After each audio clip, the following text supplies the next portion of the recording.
maybe I wouldn't be here, and I maybe would have a better life if there was no civil war, and I would have a chance to get to know more about my culture, more about my background, and about my people. And it seems like nowadays things are really melting away.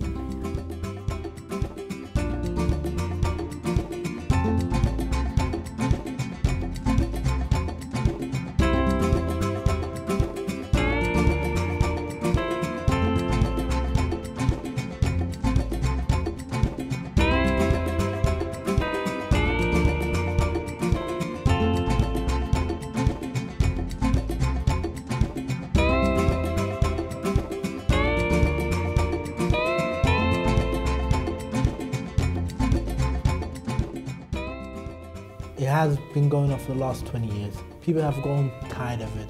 People have lost property, children.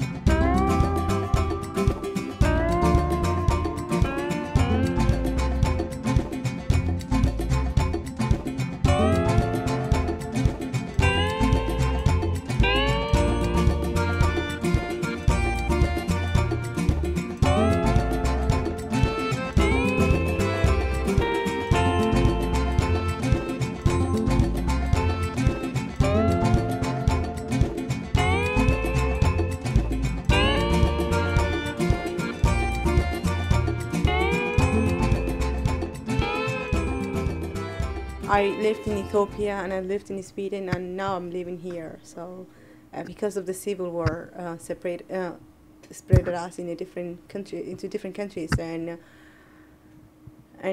we never stayed in one place because we always on the move. We moved to Holland. Grew up in Holland. Had quite a few nice, good years in Holland, good memories. But then we moved to England because my mum's and our family was in England, so just to get more support, really. And Somalia is not stable yet. So maybe in 20 years' time, or maybe in 10 years' time, or maybe in 3 years' time, God knows. But when things change, then obviously that's where we will go back to.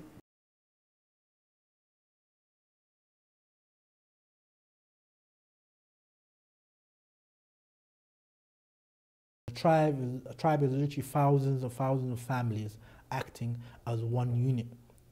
So if you get another tribe which has thousands and thousands of families acting as one unit, and if a fight happens between them, it's not only the main top people fight, it's literally people from all different levels fighting each other all the time. In 60s, that's when Somaliland decided to unite it with Somalia and become one.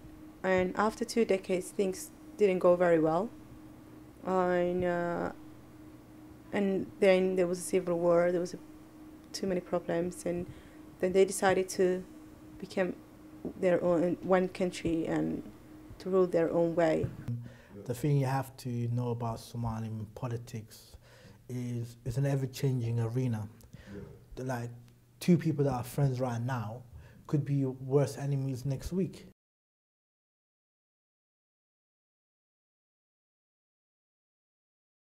I think there's a whole lost nation. We are a whole lost nation rather than generation. And talking about generation, of course, they are lost because they kind of confused. They don't know who they are. Sometimes it's difficult to know yourself, and when you cannot have a connection with the parents and you don't know what they're talking about.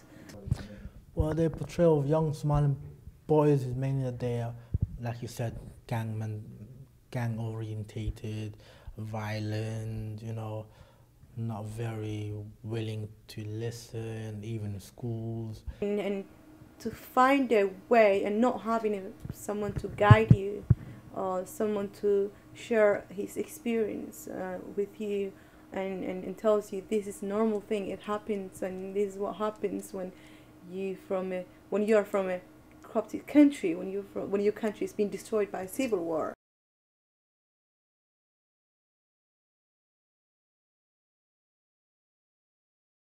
So basically, they'll probably send the kids to school and they will tell them, go learn, because that's what you do in Somalia. You'll send the kids to school, you know, the teacher would be there, and obviously it's a whole different mentality than from England, because in Somalia your teacher can hit you. Your teacher is expected to hit you. You understand? Here your teacher can't not lay a finger on you. So obviously when the kids come here, they grow up like normal English kids.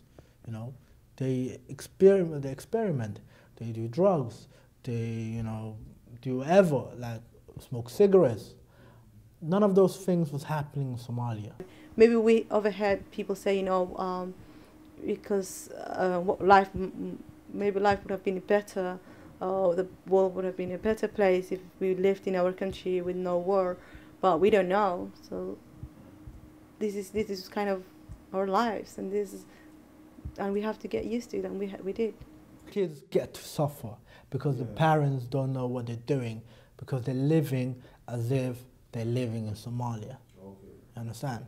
You're sending their kids to school, even if they want to help them with the homework, the only thing they probably can help them with is maths, because maths is a universal language, but they can't help them with English. There is a conflict between the parents and children because, as you said, they've been brought up in different countries and different system and different culture. And the problem sometimes is the communication, because the parents might not communicate very well with the kids or with the children, and the kids, they don't understand where the parents are coming from when they're trying to communicate with them. They can't help them with history. They can't help them with any of that, because they personally themselves don't have those skills to help them. Because before you help anyone, you should know what you're talking about. Because if you're just helping someone just by normally just talking and not having no sense of what you're actually talking about, you actually do more harm than good.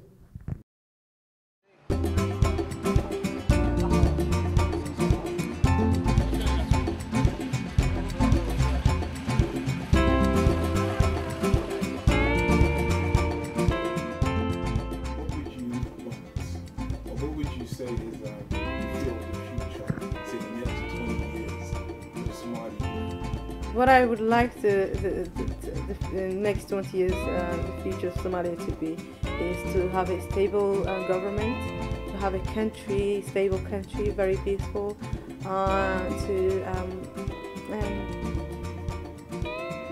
go back to my country one day, to move back to my country and use my own skills and do my own things, and same goes to others as well. But what I think is totally different. There's no stable government, as I said before, and in terms of government and peace, there's no hope, I believe.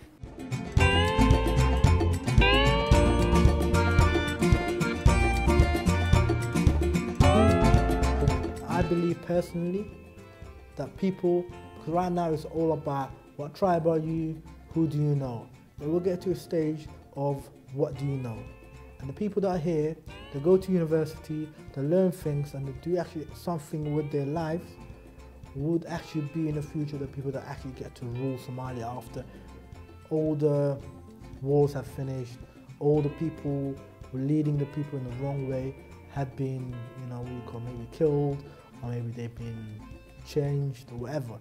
But the ones that actually learn anything are the ones that get to actually, rule Somalia in the future.